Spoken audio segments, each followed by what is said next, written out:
And welcome everybody to Live at the Hive, Digital Marketing from the Trenches. I'm Dan Nadelko. And I'm Justin Maciel. And I'm Courtney Castle. Alrighty. We've got the OG crew here today. Yeah. Oh, yeah. If you're a This is longtime viewer, you'll recognize this dream team. The original trio. Absolutely. Welcome everybody. So today we are talking about scroll stopping creative ideas for your Black Friday content, advertising, promotion. Really not so much just Black Friday, but how that's a gateway right into the Christmas season and straight up through to Boxing Day, which is obviously the busiest retail time of the year. So we've got Justin here and Courtney to talk about some tips, tricks, ideas, and concepts you can use so you don't look like a piece of cardboard on social media. There you go. For sure. Alrighty, we'll just give everybody, the teeming masses, a second to sign in here. Yeah, April's saying, hey, April. Hey, April. Yeah. Gotta get the chat going. Here we go. Yeah, I love that the Hello, chat comes April. up in here. This is handy. I like this. Yeah. Way fancier. It is. We like to be fancy. There's no doubt about it. Alrighty, so just diving in here, let's get started with what's new. Boppity bop.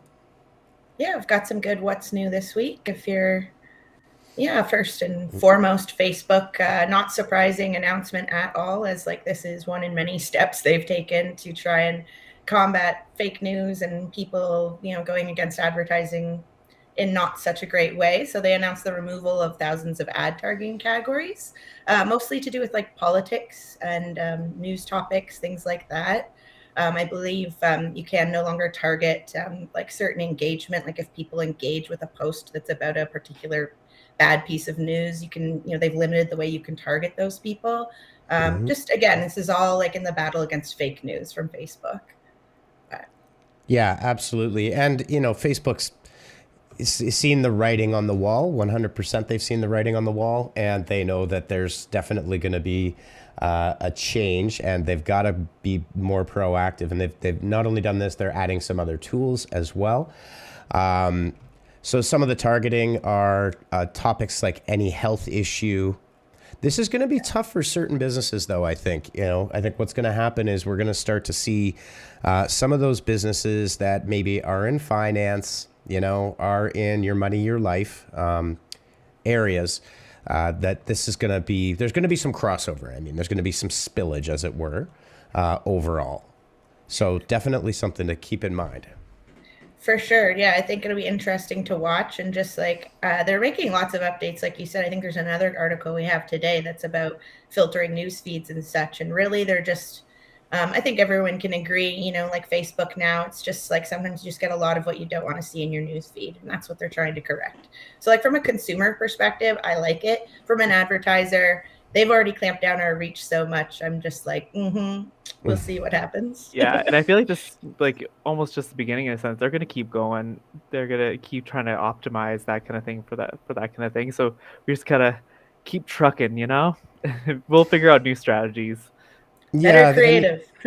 Yes, there's definitely targeting strategies, and I think one of the things is one of the strategies we've talked about before are really doubling down on your first party data, creating those audiences, building lookalikes from that, and trying and investing in top of funnel content. Again, that's what we're going to talk about today. That really engages with them. Don't be overly branded. Try to entertain. Once you get those people engaged that are interested in your topical content, then you've got them in your audience, and you can continue, I should say, to communicate and then eventually market and make your case to them for your advertising. For sure. I'd say that like your audiences are not that they're not always important, but especially during like a promotional season like Black Friday, when you're looking to capitalize on like second return purchases and all that kind of stuff too. Those audiences that's what they're there for, So like they're even more critical now. For sure. Yeah, or else you're paying really big bucks on trying to create an audience during Black Friday. It's better to like have that audience almost preset and then going in. Oh, for you sure. want to definitely want to get ahead of that and not be worrying about it on November 25th or whatever the day before. No, that is a big price tag if you want to hit people and you don't have an audience. So you want to save some money on advertising. Totally. Hey, is anyone else getting the Facebook notifications? Because I'm just looking on here. I didn't see the notification for some reason. Is that just me? Maybe you're just not cool enough. Tell me, chat. Oh, there we go. Yeah, I did. Yeah, just now. Just now, though. That's really odd. I didn't though, so you're safe. I'm crazy. All right. Moving right along. Another big one from Google, just in time for the holiday season, of course. And, Courtney and I can talk through this a little bit, but there's a 2021 broad core algorithm update. Now, what does that mean, friends? Do you like how they did it in end of November? Because we all yelled at them for doing it in December last year. So now they're like, oh, wait, in the last week, we'll sneak it in. Yeah, I kind of have a feeling that Google really can't win whenever a core, like there's going to be, there's going to be something happening there no matter what you try to do. No, I feel like it's never a good time. No, it's never a good time. At least they've done it with a somewhat reasonable amount of time. I mean, okay, let's just talk about what a core broad update is. Yeah. So they're not, with going back now, Penguin, Panda, but anti-spam updates or link quality updates, those type of updates that they create have one specific purpose in mind, right? They're targeting one of the major signals to solve a problem. And the broad update is really kind of across the board, all the sets of signals that the Google algorithm has, they get level set. Changes will happen. So you may see nothing. That's probably good for you. You may see massive increases and you could see a decline. So if you do see a decline, you're not necessarily being penalized for anything. I'll give you a really good recent example. Although it was a link update for affiliates, where what Google had done was said basically, hey, you know what? We don't count affiliate links pointing to your site no matter what you do. You can try to redirect them. You can try to cloak them. Obviously, you don't want to do that. But in that time that happened, a lot of sites lost a lot of backlink profile inbound links. And I had a number of discussions with a number of people about that. And they're basically saying, what's wrong? What can we do? Well, nothing's wrong. You might have relied on your affiliate links more than you should have because Google really just devalued them heavily. So you have to go out and get quality links, right? You gotta work at it the other way. You also get the kind of vanilla, your best possible content, which is a bit of a loaded statement because that goes down many, many rabbit holes. For sure. And I think they're protecting the user experience. It's not that they hate affiliate links. It's just people are very tempted to use them incorrectly and hide them in places so that people are just clicking on them for what, just nefarious purposes, not really looking at the user experience and their, real healthy SEO tactics. And I like that you mentioned, Dan, that if you do see, some fluctuation in your rankings and traffic over the next few weeks, they said, you're being re-indexed, not necessarily penalized. So relax, no one should, be scared or anything, especially if you're doing good best practices anyway. So. Yeah, for sure. And I think one of the other things too is if you do see yourself being affected, and quite typically, to be honest with you, when it comes to content, site architecture, technical SEO, if you're following best practices, you've got a strong site architecture, if you're doing all of those right things, in a good way, you probably won't be massively affected. Now, you may have content, this has happened to us before too, that was ranking really well. Other people created content that goes more in depth or has a deeper kind of value in the sense that they've added videos and they've increased the authority of their page. And you need to adapt to that as well, right? So just two final thoughts on this. Number one, once the broad core update is done, and if you have seen a decline, you're probably, especially if it's a large decline, you're probably not going to see a recovery till the next broad core update. Okay, so it's not something you can rush around today and fix tomorrow kind of thing, if that's been the effect that's happened. So you take a deep breath, create a list of all of the improvements that you do want to make at that time, and then prepare for the next broad core update. That's pretty much where you're going to be sitting with this type of an update. Yeah, I think that's a good point. And just don't get distracted from your, your vision and your path and your strategy that you have, because consistently making those updates is what Google wants to see. So just keep going, and I think you'll be good. Yeah, absolutely. Absolutely. All right. Next up in the world of crypto. This one just kind of made me chuckle. This I doesn't knew have a you'd whole like lot to this do one. with digital marketing. Yeah. I feel like the Winklevoss twins. So if you don't know the story of the Winklevoss twins, go watch the Social Network movie. Then it'll give you a feel for it. Gemini, the Winklevoss twins own Gemini. They made a whole bunch of money on crypto. And they now secured $400 million investment. And they're looks like they're going to want to go after Mark Zuckerberg outside of the Facebook's walled garden. So, interesting times. I do feel like this is just a, we're back kind of dig at Zuckerberg for the drama they've had over the years. I think that photo says it all. Yeah, I don't know. Serious. Yes, it I does. can't tell That if they're photo's hilarious. ultimate douchebags or if they're just trolling a little bit, but it's, Maybe a bit of both. Yeah, probably a little bit of both, but they definitely, you got to say that someone that gets to Mark Zuckerberg's kind of power and control, he's unprecedented in the sense that he has full control of Facebook at all times. Even if there's a board, it doesn't really matter because of the way he structured his shares and his controlling interests and his proxies with other people. So he probably has a pretty massive target on his head in terms of this. And this metaverse thing, I think there is one thing right now. I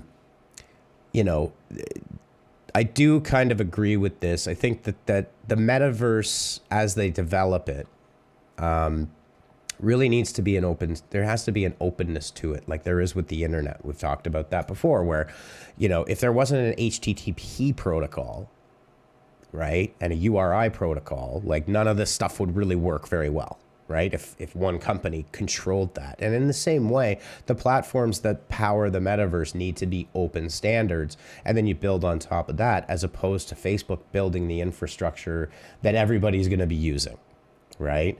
So, again, it's a little bit of a sidebar for sure, but wanted to go down that road a little bit. Yeah, Mark's not going to go down easy, though. It's going to be a struggle. Oh, yeah. Interesting. It'll definitely be interesting. All righty. Next up, Courtney, you want to take it away? Yeah, in case you forgot that you can advertise on Snapchat, Snapchat is updating their platform. They've added different video ad formats to their platform, or they're going to, in about around spring next year. So if you're looking, kind of formulating your marketing strategy for next year, this is definitely interesting. I think there's 4 different types. They have like their snap ads, the traditional, then they have their story ads, a few different formats. So, video ads, I'm always pro video in terms of creative. I think it typically performs well when you do it well. So, definitely a trend to kind of, like, if you're looking for advertising avenues that are a little less saturated, I would consider testing this for sure. Yeah. Yeah, and absolutely. Definitely for a younger audience with Snapchat too. It's more of the Gen Z audience if you want to target that side of things. Yeah, what do you think about like Snapchat ads, Justin? Like in terms of like they're trying to roll out and advance the platform, but like from a user perspective, it's. Yeah, I find I don't really go for Snapchat with articles, but I know that some people do, and that's usually where you see the ads kind of snuck in between. So if you do find that people are going for news, then you're good. But I don't find people go for Snapchat for news very so often. That could change, especially with these kind of new ads coming in. I'm surprised that they didn't have video format as well as they did before. I'm surprised it's coming so late in the game in a sense. But yeah, I think they'll do okay. But I think it's almost like when you advertise on Bing, it's almost that you're getting that kind of audience that's more cost effective, but you're still kind of getting the same kind of pull in a sense. Mm-hmm. Yeah, I think it's a very specific strategy on Snapchat, I think, for sure. Like when you approach the type of creative you're using there. And I think they did have video, but they're adding like different placements, more variety of placements, trying to increase their inventory and give us more possibilities. So Yeah, I'll be interested to see like some examples of what this Yeah. looks like. Yeah, I'd love to see the stats as soon as like this rolls out. The people testing it, I'd love to see how it's going because yeah, we'll see because I'm sure there is going to be on that explore page going on, which not a lot of people I find use as much, but the people that are on it, then let's see the stats that are going in, right? So that'll be good. Yeah. I think the one thing to keep in mind with Snap is that for specific audiences, this is their thing. And it's not an insignificant network. So you do have very loyal Snap users. And a lot of times I think, what you see with that is not so much that they're like a TikTok style audience, but it's very, very fast, right? I mean, the whole, everything on Snap is very snackable. It's a lot of pop news, trending culture, lifestyle, that kind of thing. So if you have products that are centered around, if you've got a lifestyle brand or lifestyle jewelry, for example, you've got a significant opportunity at a value, right? Because they do not charge the fees that Facebook and Instagram, for example, will charge as well. So you want to consider this for sure, especially like this example here is a boutique shop, and you're going to be able to sell online and using Snap's unique features. You definitely got an opportunity there. Yeah, like you said, I feel like anything kind of like aesthetic, kind of like any kind of, let's say, workout gear or any kind of stuff like that that's more kind of aesthetic showing will probably do really well. Will probably do really well on it. I can't see any kind of services pulling that much from people, but definitely products I feel like will do really well. I think the creative industry, like artists and musicians and such as well, could tap into that in a great way, I think, because of like, obviously events are like the go-to, like where it all began kind of. So, but yeah, artists, anything like that. Yeah, I agree. Yeah. Services, you can get creative. I'm sure you could make it work. Like at a point, I'm sure I didn't think there could be like a TikTok for like finance, but there is. So, Oh yeah, well, and I mean, not to go down a rabbit hole here at all, because I don't want to on that side of things, but I think the assumption that these people don't exist on a certain platform is just wrong, right? I mean, there's the majority audience, and for sure, but I think, from a creative perspective, the most important thing you want to do is tailor that creative for the platform. Right? So don't assume that one's going to work on TikTok, will work exactly the same on Instagram, will work exactly the same on the Snap. Snap would be really great for brand awareness, 100%. If you can get the in-feed shopping, then you've got an opportunity there that has a very low barrier to entry, and so that's going to be really important for you as well. For sure. Cool. So moving right along, back again into Zuck's world. This one's kind of interesting. Again, a reaction for sure. I don't know. They have Miss Haugen there. Yeah. But I mean, not like the Guardian's ever been clickbaity before. This is the literal definition of, the image is clickbait, right?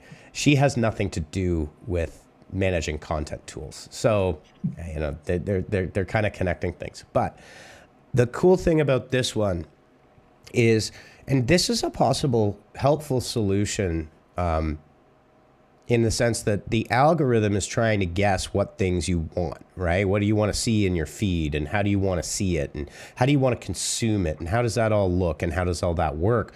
Well, the reality is that, users can, having that control, what you're going to be able to do, you can control the amounts of content from your groups, from individuals, from pages, from public figures. So if Donald Trump drives you crazy on Facebook and just gets you fired up, then you can basically mute him. You could always do that, but like you got finer grained control over what you can see, and you get more control over the algorithm, which I think is pretty interesting. Yeah, this is a really interesting update to me, because this has been kind of like a rumor for a while, having like a filtered news feed. And I think it'd be interesting that you can toggle it apparently by like group that you're in. I don't want to hear much from this group, or, because some of them are hyperactive as well. I'm curious from the advertising perspective, because Facebook is challenging, but like there are topics you can filter by topic. Oh, like I want to see a lot about photography, and then I guess if you're advertising against that topic, you would still have good chance of placement. But, what if someone follows your page and then they've just muted you, like on which they can already do, but you know what I'm saying? It's interesting. Oh, well, we've seen dozens of instances. And I mean, I always look just for fun is, that page has 1.9 million followers and they get 10 likes. They get 6 likes. Like it happens all the time. And this is where, especially when we work with clients, is really trying to convince them that, don't just push out vapid, flat, cardboard, generic content. It's not going to resonate. And any investment that you make is completely wasted by doing that. So, I think there's the nuance to that, and more control is going to be better because you can break out of these boxes. We've gone through several times in the past. Since this is the OG crew, we've had zombie accounts that were full of spam, and you can recover those things with really targeting and understanding your users. And now with these additional tools, users are going to have more control over what they do see and don't see. And you really want to be mindful of that when you're crafting your content and when you're crafting your strategy. Yeah, it's definitely putting us to the test on what to go on the other side. Yes, you may see less impressions and reach, but the people who are seeing your content are probably going to be more qualified because they've actually asked to see it. So, not to be all doom and gloom, it could be great for your engagement. Now, will it be filtering ads though, or will it just be filtering kind of the content that you follow? Your full news feed, I believe. Regardless of what it is. Yeah, there's not a huge amount of detail beyond a press release. So, we can point out the statement here. As well. We will find out. A lot of this stuff is always TBD.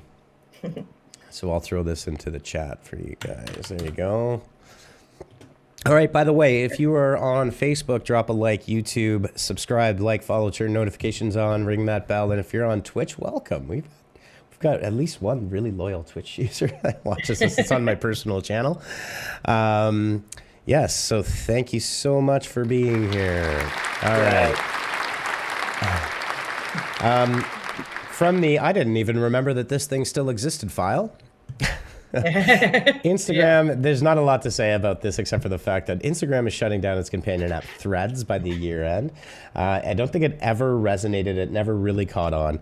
And with the unification of Facebook Messenger, WhatsApp, and Instagram chat, there's really no point in it. So that's the tweet. That's it. That's the story. Okay. Yeah. Can I be honest? I don't think I've ever heard of Threads. Well, don't bother learning it now.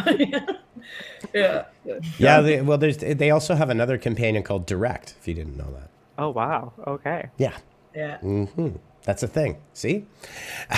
And so this is the day. Actually, this does point out one thing that's a good cautionary tale a little bit is we always talk about jumping right on new features that are released because they're green fields, right? Yeah. When we say that, we don't mean take 50% of your effort and focus on this new thing and take it away from the things that are working. Pilot it. There's the 70-20-10 rule, right? 70% of the things that you've tested are reliable. Continue to do that. 20 test on new features. And then you can take 10% for try this wacky new thing. If you're talking about your marketing, doesn't necessarily apply exactly to this. And then take a sliver of that and test it out to see what happens. Right? That's what we're talking about when we say that, because this does happen. This happens. And Twitter's notorious for that lately. Yeah, that's a great rule to keep in mind because a lot of marketers, we get distracted by the opportunity and the possibility of something shiny and new. But you really need to, like Dan said, you still have your bread and butter, your channels that are working for you. Yeah, for sure. So we're on our last one here. And again, I got a couple of other things I want to just throw into the mix since why not? Google's finally actually going to pay people for news. Ooh. Wow. Now that they've been sassed about all of their rich snippets and like stealing our FAQ content and stuff, they're actually Well, doing this. yeah, I don't know. The never-ending, the zero-click searches, where Google's going, they're going to have to pivot. They got in a lot of trouble in Australia. I know they had to make a deal in Australia for it. I do think that this is probably one of the fairest things that could be done for news organizations and for content creators that get into that, right? I mean, these news organizations, and I'm not talking about mainstream necessarily, but anybody that can rank in things like Google News, and this has been a criticism of Google the whole time, is Google doesn't create content. They never have. They're taking other people's content and repurposing it, which in their eyes would be spamming, right? Would be scraping and then spamming. So, Yeah. history is written by the victors, I guess. So, it is what it is. So no financial terms on the deal. It is a 5-year deal, but I do think that Google should, and they do a decent job, but I still don't think it's as equitable as it needs to be on all these platforms for both for content creators of any kind. Absolutely. Yeah, I think this has been a topic of discussion. I've seen like a lot of SEO specialists, like basically sassy and like basically like kind of getting, just like we said, there's been a lot of there's always a lot of updates, but just with the amount of content that's available right on the SERP now, it's like, that's what people, they're paying content creators, SEO specialists to produce and research this content, and then they're not going to get the click through, is basically, I hope that as that's what we do, I hope they continue to help us with traffic, but we'll see. Yeah, for sure. All right. Oops, I zoomed the wrong window here. Just give me 1 second. All right. So I just got a couple of things that I thought would be useful. I do keep a pretty decent list of Twitter bookmarks. So this one here is a good one. This is an oldie but a goodie from Jeremy Mosser on Twitter. This is called Threadreader app. So if you see a thread, you can grab it and you get the whole thread with the URL. This is a great little tip, a great thread for 10 copywriting formulas. You can increase conversions, clicks on your ads, emails, headlines, and landing pages. Definitely have a look at this. He digs in with lots of great examples, right? How to agitate, problem, agitate, solution, right? That's a common marketing, copywriting formula that you want to use, and he's got actual great examples highlighting, attention, interest, desire, action. Really a worthwhile thread to add to your arsenal if you are in the copywriting game, which I always say everybody is. Everybody's a writer. Yes, whether they want to be or not. Yeah, whether you're good at it or not is another thing, but it's something that everybody in marketing and everybody in business is communication. The better you can communicate, the better off you are, right? For sure. And another really good tweet here, formal words in copy driving people nuts. It's got some nice little replacements you can use to kind of create a more conversational tone in your copywriting. So I'll also throw that in the chat. All righty. I was thinking about starting a kind of little here's the best of Twitter this week instead of usually the worst of Twitter. I like the positive spin. There you go. Yeah. Hey, Yvonne, happy Friday, my friend. Thank you for joining. All right. So now that we are, I've just got to reorganize a couple windows here.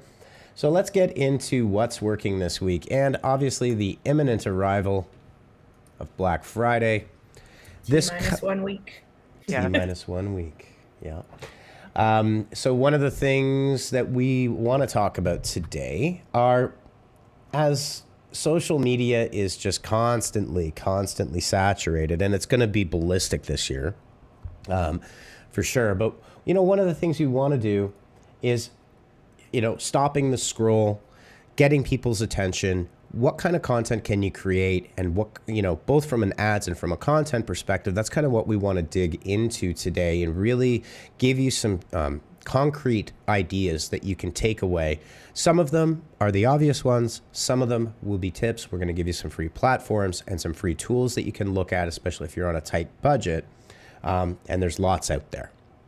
Yeah, definitely. If you're the all-in-one marketer or you're working on a really small team and you basically are faced with the production of a lot of content, a lot of graphics, these tips are for you for sure. All right. So who wants to open it up here? I'll go ahead. I know a lot of people are tempted, like especially with a really long to-do list, to dive right in and just start creating, like open Canva and just like get at it. But really, you're going to waste your time if you don't have a strategic approach, and you really need to ask yourself certain questions before you start that design. And a few of them, like obviously it seems obvious, but like what is the goal of the ad? And if you're the, an individual marketer, you're the one working on it, it's easier. But on a team, you keep in mind, you might have a graphic designer who's been assigned, the production of this, and they're not quite sure what the strategy is. Make sure that's a connection and everyone understands. Like during Black Friday, an e-commerce sale, I think, is a fairly safe goal for the ad most of the time. And then you also want to think about what format and what channel it's going to run on. Because like Dan said earlier, you don't want to have like one piece of creative that you're just like resizing across the board. Like a TikTok, like on TikTok is going to look different than on Facebook, for example, etc. So you really want to think of kind of from a creative perspective, really, what can that ad format allow you to do? Like what, so... Sorry, Justin, yeah? Yeah, to give them like a quick high level, like it's just like if you're doing TikTok, you're doing Snapchat, you probably want video. If you're going to Facebook and Instagram, you can get away with doing a static image, but video will still work. But you got to look at those things where, like Facebook, Instagram can get away with doing a static image, just showing them straight up product. But obviously with TikTok and Snapchat, that isn't going to work. You want that video visual. The other thing I think, really take one step back, to simplify it down to the easiest way to describe it without going into necessarily personas. Who are you trying to talk to, right? And don't just try to create one blanket set of content, whether it's an ad or whether it's content, whatever part of the funnel it's in for you. But what are you trying to say to somebody? What are you trying to get them to do?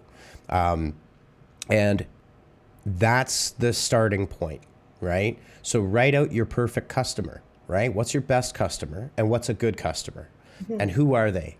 What drives them? Like we're going to get into persona development, but yeah, don't just create for the sake of creating. And whether, I like to talk about diversity and inclusion of design apps. Designers can be catty a little bit at certain times. Not Justin. I was about to say, but there is a certain amount of a design world that looks down on a Canva or some of these online tools that really kind of democratize the ability for people that are maybe not designers to create really good quality artwork, right? Don't focus on the tool, focus on the output, right?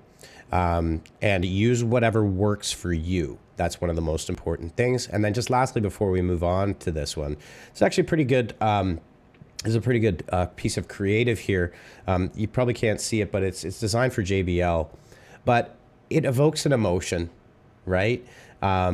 It's all about stereo sound in their speakers and noise cancellation with what looks like a caricature of Donald Trump and Kim Jong-il, I guess. But, that instantly is an eye catcher. So you want to get that emotion and evoke that emotion. Most importantly, don't just create flat creative and with flat messaging. Yeah, that adds the immediate emotional reaction and the fact that they've selected one pain point.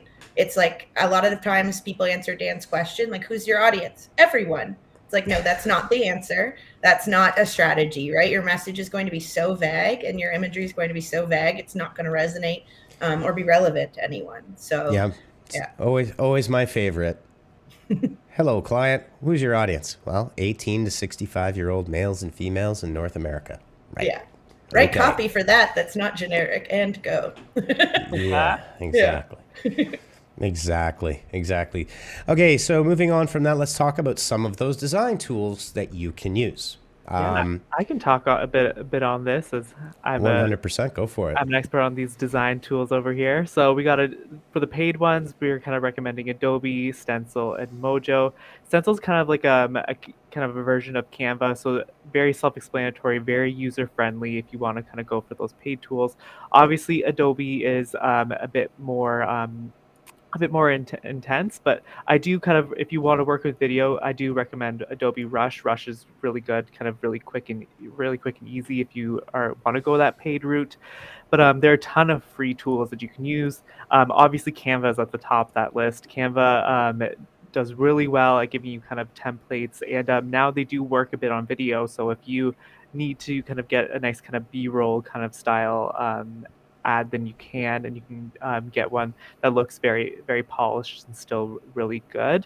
But one thing that I do recommend if you're using Canva is, I don't know if you guys have been on Reddit anytime soon, but there was a bunch of kind of drama and shade being thrown on people using templates and not updating it to at least their brand colors or their branding. So that's one thing that I do recommend is if you do use something like Canva, that make sure you at least update it to your colors, or kind of your branding background, just to kind of tweak them a bit. Don't go verbatim with the templates, but at least gives you a really good base to work off of.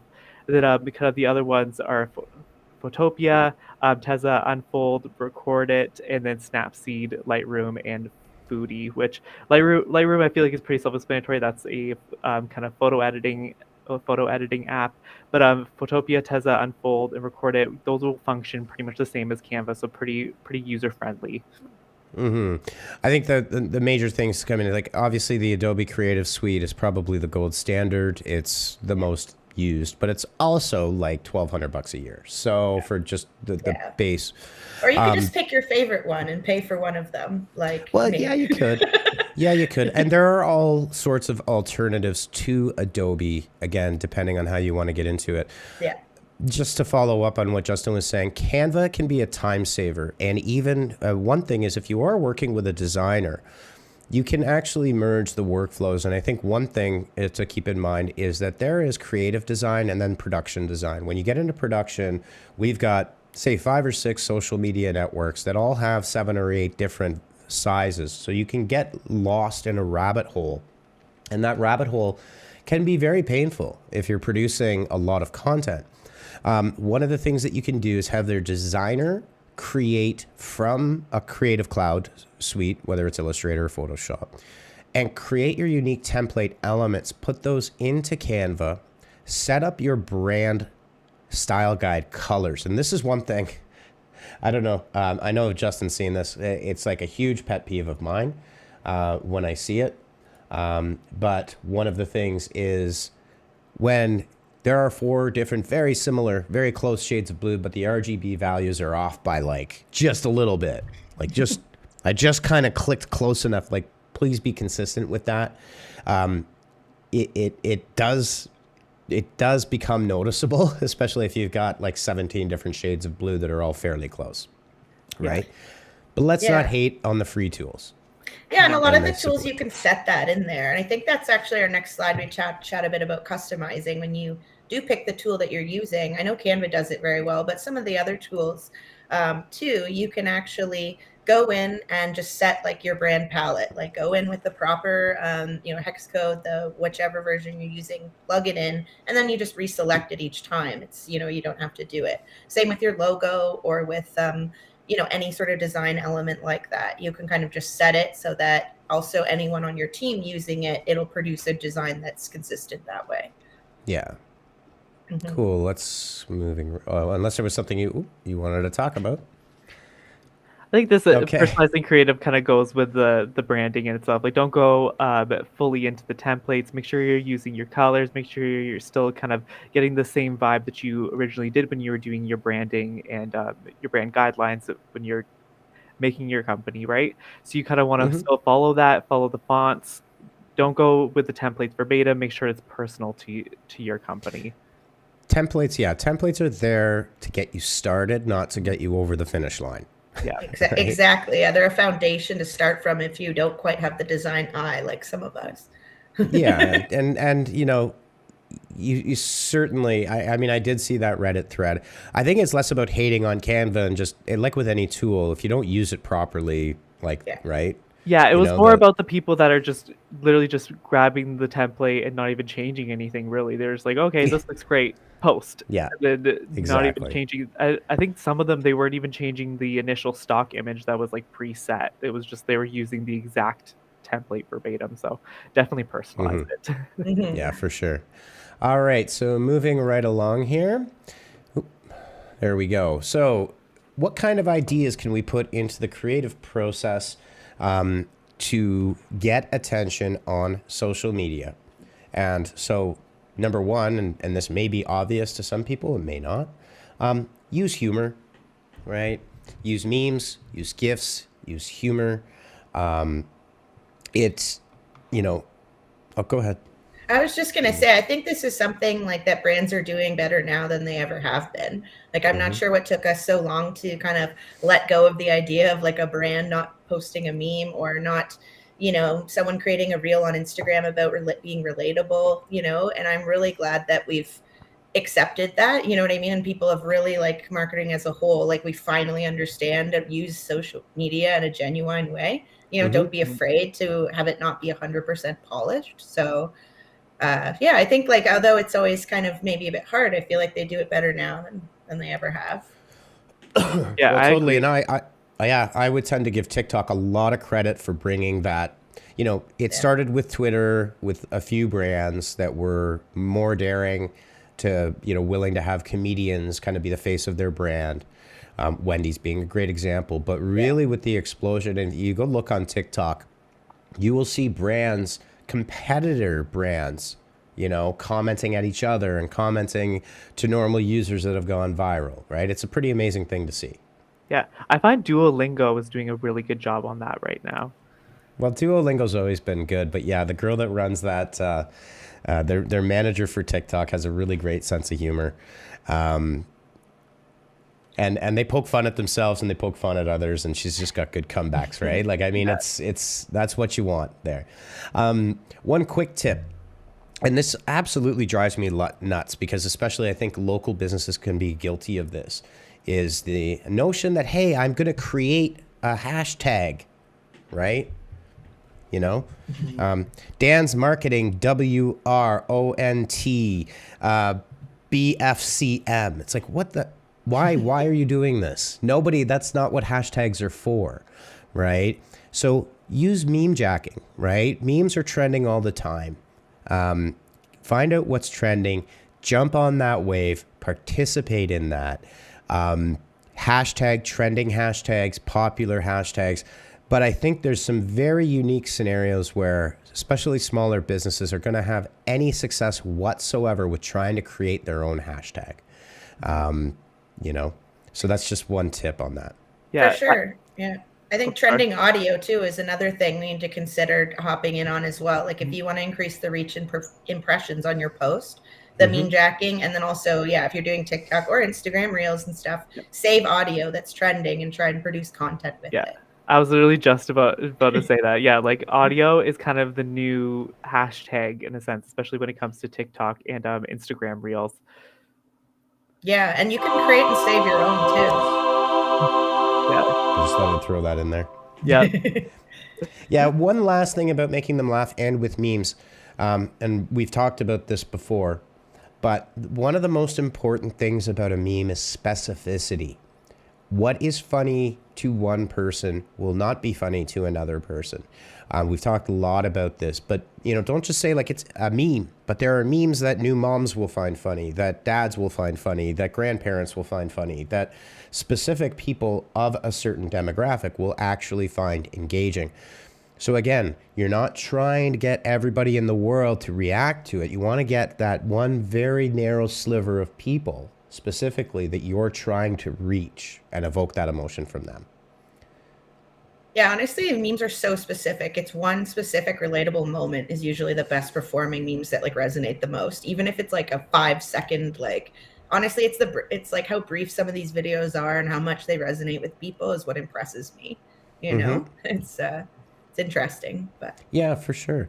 I think one of the other things that you want to do as well is to, I lost my thought, forget it. I literally lost it mid-thought. I've got it. It'll come back. It'll come back. Let's talk about scarcity. I know scarcity is kind of a vanilla thing, in the sense that, yeah, add a countdown timer and add scarcity to your offer and either time limit it or product quantity limit it.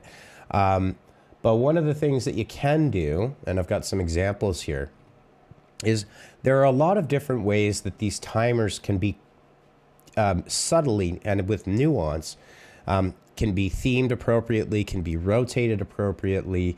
Let me just see if I can refresh that and get those ones up. Okay. I don't know why that's happening there. Let me see. It's probably Brave browser here. But yes, so scarcity, and be creative with your scarcity. Don't just say it's a count like, whatever, 7 days until Black Friday. Come get it. Yeah, and there are other ways you can kind of like design your, like I know we're talking about the site and your creative to enforce that. Like one that I love when I'm on e-commerce stores is the purchase notification. Like I'm looking at a particular product and it's like, oh, like 10 people just bought this, so it must be awesome. You should have it too. I don't know. I find that convincing as someone who's hoeing and hawing. Maybe I'm debating about the credibility of the company, but I see all these other people have just purchased it just now. I find that very, very compelling, like social proof in that push. Yeah, for sure. I think that was our next one, actually, wasn't it? I don't know.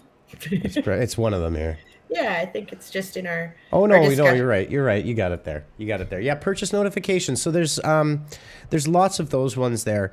Now you just be careful with these. A lot of these have fake countdowns and fake purchases, and just be careful with how aggressive you are about it. If you don't have a super high volume store, don't set it to show 5 purchases every 8 seconds kind of thing. Yeah, don't harm your user experience with it. Yeah. Yeah, be subtle about it. But purchase notifications will show up in any one of the corners of the screen and will say, Courtney from Waterloo just purchased this product, right?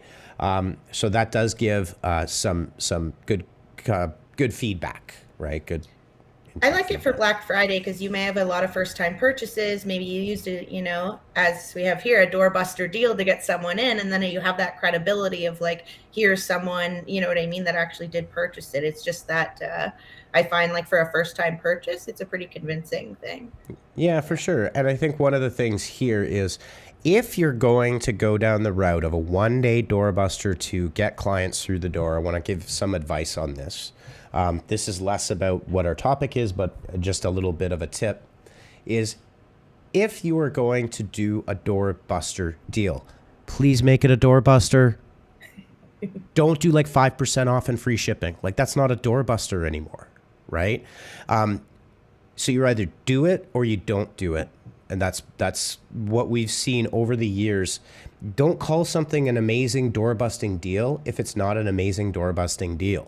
It's not going to resonate. Like just as one example here, if we pull up this, an interesting example is free shipping with every $30 purchase. That's not actually an engaging, certainly not on Black Friday. Amazon has killed it. Sorry. You've got to have free shipping however you manage it or rationalize it, right?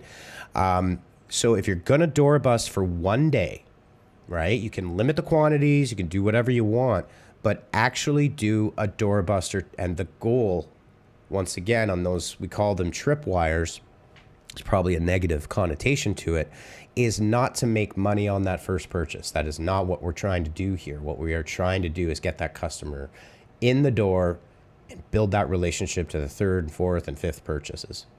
Yeah, like the classic lost leader trying to get someone in for sure is definitely the concept there. And I like that what you say, like you're not going to make someone angrier than when you offer them this amazing deal and then it turns out to be like just a meh kind of offer. Yeah. I've seen ridiculous offers on Black Friday, like 3% off. Like, get out of here. Like, don't even put that up. Like, just leave it. Then don't do it at all. That's not even the tax. Yeah, I've seen it. I've seen all that. And for smaller businesses, because this is something that smaller businesses locally owned businesses will complain about is like, I can't compete with Amazon. And no, you can't. Like, you can't compete with a Chinese manufacturer and drop shipping and Amazon and flying robot drones that are going to deliver. But you could go into your entire overstock, clear your overstock, right?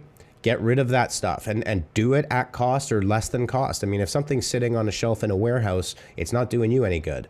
And as a retailer back in the day, 30 years ago, that was always the biggest pain point is if you've got high stock levels, and you certainly can't, you can't, if it's just sitting there, you can't rationalize it as, well, I paid $20 for that thing and I can't sell it, right? Because every second it's sitting in your warehouse on a shelf, you're losing money. So some of that stock is zero. So just get rid of it. Then you can have a Doorbuster limited quantity, get rid of it, participate in Black Friday. Yeah, I like that you mentioned the limited quantity thing, because that's also like sometimes if you're working just with like lower budgets and you're like, I can't just be giving stuff away. It's like it's still an offer and still captures that kind of strategy. If you pick a certain amount, or you can do tiers as well. First 10 people or first 50 people get this, the next 50 people get this. So you can also have incremental incentives too, if you're worried about like the cost end of it. Or as our next slide discusses, you can partner with someone, another company or an influencer to kind of try and, alleviate that cost element of it. Well, I think this is interesting. Sorry, Justin, did you have something to say there? I feel like I might have cut you off. No, I'm good. No, you're good? Okay. I can talk about influencers, but... Yeah, so on the influencer side, this is really about the idea that influencers can be micro-influencers. They can be local. They don't have to be, it's not necessarily Kim Kardashian. So that's the first thing. By partnering with an influencer and letting them create the content, typically influencers and creators have a much better finger on the pulse of what their community is going to react to properly. So here's what you can do is partner with an influencer, and let's use a smaller business example. There are local influencers all over the place, right? Let them create the content, partner with them, and then, you don't have to, you can take off the creative weight of having to do it and really let them dictate the direction with the call to action, right? It's something that anybody can do, and at a local level, it can be very inexpensive. Heck, sometimes it could even be free, really, depending on who it is and what you're looking to do. Yeah, and I really like that this emphasizes like a lot of tools, collaboration tools have been added, like to Instagram and TikTok, kind of across the board. And I like that instead of I thought of like when things began with influencers, it was like, here's the graphic we want you to post on your channel, do it for us. I like that it's turned the other way, and it's like, well, why aren't we getting them to produce the content, since that's what we want, really, is their voice and their like understanding of that niche. So I think it's a good idea, and I really like that some of the tools they've added so far, like a content marketplace that kind of helps you define the right influencer for you. Because like Dan said, it's all relative. It's not about the size, it's about the relevancy. Yep. So yeah. Yep. Just as an example, I ran into a local Waterloo Region podcast. Obviously, they're limited by geography because they do focus on Waterloo Region. But the reality is they have a loyal audience that's locally based. Perfect example of someone to partner with to get your message out there to a local audience that is influenced by these people that have this podcast. So it's, it's all how you kind of rationalize everything. Okay. Yeah, I saw a thing that said podcasters are the new favorite influencers. So. Well, you know what? It's funny. Like I could talk about this for a while, because this is something that I do find pretty interesting. Is that it's almost like people in radio for a long time were stuck on the idea that they had to be on terrestrial radio. Like there's a tower that sends an AM or FM signal out to the world, and everybody's got their little box that turns on, and they try to get it fiddled until they get terrestrial radio. But, the medium of podcasting has democratized that content creation. There was an old movie back, I think in the 80s, called Pirate Radio. I don't know if you ever saw that. Probably not. No. It was a big one. It was all about, I can't remember who was in it, but anyways, it was all about this kid that created a pirate radio station, and like the getup he had to do to try to get this pirate radio station off the air was ridiculous, to hijack the FM band or AM band. I can't remember what he did. But the notion that a podcast is a delivery mechanism that's very practical, is easy to get to, and has massive reach, right? So podcasters are advertising now as if it's terrestrial radio. If you do have a podcast host that you like, you can do some research, reach out to them, just send them an email and say, hey, let's do something different than just an ad, right? Let's talk. It's funny because it does kind of go back to like the 30s, well, more like the 40s and the 50s, you know, where it was like product placements in the middle of podcasts are kind of happening now too. So yeah, and depending how like specific and protective they are of their content and how relevant you are to them, you could even like pitch an episode idea or something. You know what I mean? Like you could, you know, you don't want to just shove an ad down their throat. You want to work with them. And I like that collaboration and that the native we used to, you know, native advertising, it was like funny when it used to be like, oh, what if you actually made an ad that was real and not just like sticking out like a sore thumb? It's kind of funny that was like a standalone concept for a while. It's like, shouldn't that be what advertising is? Like, yeah, for sure. It should be storytelling. Well, that's another really great example. And a good idea for a local business is to find a local podcast. And we talked over the last several weeks about your superhero origin story. Tell the story of your business, where to come from, where to start. See if you can get on there and appeal to that audience. And that's the content side of gaining that attention in a busy social world, where if you're just throwing it out there, it won't necessarily resonate because there's just so much for people to consume. Or alternatively, they'll consume it for 5.7 seconds and then it's gone, right? Yeah. Cool. All right, so on to our final creative idea. And I first saw this and I was kind of like, I don't really like it. And then the more I thought about it, it grew on me. Is our carousel posts. And you can rationalize this, depends on, that's a real Facebook notion of a carousel. But if we think about a Pinterest where everything is kind of a carousel, one of the things I like about this creative idea is people have gift giving brain drain, right? Like, I don't know what to get. But putting your product, even your service, into a context that tells a short visual story, right? And I'll let you guys jump in on this in a second as soon as I just get this out, which is, you know, there are sites like Polyvore, and what Polyvore is a fashion site where you can make outfits. It's like, oh my God, I love those pants, but what kind of shirt should go with it? In Polyvore, you can put them, mix them, and match them and put them all together, right? So using carousel posts as an idea generator, like what would this piece of furniture look like, or what would this thing look like in a certain spot, right? And you can really tell stories if you do it properly with carousels. Yeah, that's honestly what I love about carousel posts, is that it's because it's the sequential, like flipping through and allowing you to stagger the way they take in the information, or even just like in the example here, the way it promotes, like the strategy here is like, yes, it's just a carousel post, but it's tapping into the fact that people have anxiety about ordering gifts this year. So like, will it get here in time? You know, what would I like? And like Dan said, just exhausted. Like, what do I get this person? Even in the way that like this thrift store is what this example is from, has packaged it. She's literally wrapped it for you nicely, so that like you could literally just give it to someone if you want to, or you know, or you have like 4 different little gifts right there. So it's the solving of the problem while also being very aesthetically pleasing to your followers. I find it's like a very good combination, and the carousel, you know, it displays that. I think it displays it well. Yeah, for Well, example, like this one like shows like such a really good visual story, where it shows the first one of how it's going to look when it gets to them, how they kind of slowly open it, the product coming out slowly. So it does kind of show the kind of user experience of how they are going to get it. And if you like that, then obviously go out and get it, right? So that's kind of a good kind of example here. Yeah, and from Yeah. a business perspective, it's clever because, like we've mentioned bundles last week. I know we've talked a lot about bundling, but she could sell these individually in her e-commerce store, obviously, or she can, the fact that she's bundled them, she now doesn't have to, worry about little bits of inventory and stuff that are left behind. Which obviously, when you have physical inventory, that's always the issue. Is like, how do I get rid of this thing? So.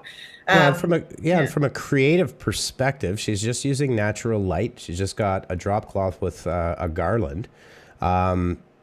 This does not require a high production value. This looks like Tiny Tassel Thrift is a smaller Instagram account, but it just goes. We're showing you is that you don't need to have these massive budgets and elaborate equipment these days in order to create and tell an effective story. And that's, 100%. I think, an important nuance. I think people are scared, honestly. And I know because just last week I was talking to another account and they were saying they don't post video because they don't know how to make it. And they're like afraid to make it because they think they need like a DSLR or something. And I was like, you have the app. I know, I'm talking to you on it. So it kind of boggles my mind a little with, we mentioned tools that you can use and all this kind of stuff. But like the apps themselves have more editing features now than ever before as well. So you already have the tool. Yeah, absolutely. All right. Well, it's 5:24. Oh my goodness. We talked a lot today. Yes, we did. So thanks everybody for joining us. Just to do a quick wrap up on the free tool side, marketingkit.withgoogle.com is a quick way for a small business to go out, put your business name in there, and you can get social media content, posters, review content, really nicely designed. There's lots of these resources available for small businesses that you can tap into to create that content, even if you literally have zero skills whatsoever. It's all completely generated. So just as a quick wrap up, what we were talking about today, a couple of tips on creating content that resonates is you want to understand your audience. You want to create content for that audience. Don't overbrand, overhype, oversell at the inappropriate time. Don't try to go head to head without a strong offer. You can use overstock inventory, old inventory, bundle inventory, put it all together and sell it. But if you're going to have a door crasher or a tripwire for Black Friday, then actually have one. Don't try to fake it because it's just going to be a waste of time and then you'll be wasting your money. Use image carousel posts and tell a visual story. It's a simple, practical way for you to create buzz around your brand and build your community. And then lastly, you can develop your own marketing kits using very free tools that exist out there and, continue to not just focus on BFCM, Black Friday, Cyber Monday, right through the holiday season into the new year, past Boxing Day. And that's what we got for you today, folks. Boom, so there's the reel. there it is. That's the reel. I'm trying to create snackable bits of content for us to chop up. There you go. All right, everybody. Courtney, thank you for joining. Thanks for tuning in. April, sorry I didn't get to all of your comments. My bad. Yeah, Brandon and April, I have seen your comments. We're just, we were chatting today. But we'll put them here at the end reel. All right, everybody. Well, thanks for joining us for episode 205. We've got some new formats coming up. We've got some new topics coming up. I think we will obviously still be talking about holiday shopping, but we've kind of covered that for like the last three episodes at least. Yeah, by next Friday, I feel like it's a little too late if you haven't done anything for Black Friday. Yes. Yeah, Black Friday is next Friday, so... Yeah, so good luck with your Black Friday campaigns and the sales. Good luck with your... High sales to you all. All right, everybody. Courtney, Justin, thanks so much for sticking around and staying overtime. We'll see you next week, same beat time, same beat channel for episode 206 of Live at the Hive Digital Marketing from the Trenches, where I think we're going to talk about some Google local business optimizations. Nice. That's just a hint for Monday's production meeting, everybody. All right. All right. Take care, everybody. Have a great weekend. Stay safe out there.